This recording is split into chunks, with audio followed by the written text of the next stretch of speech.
Hi, my name is William Fisher. We're going to talk about how to compare cells in Microsoft Excel. We're going to take two columns of lists and compare them and get the results. We're going to use the if function in Excel to compare the columns data A and data B. There are already numbers in each column, and the if statement starts out with a very important symbol, which is equal. You have to do equal if you put the first parentheses, left parentheses, and you type is error.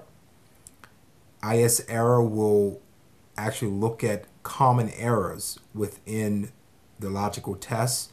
We're going to use the match to output that error, and the error will determine what is going to be listed in each row within column B.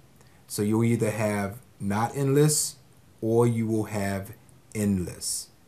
We're going to drag it all the way down from B2 down to B9.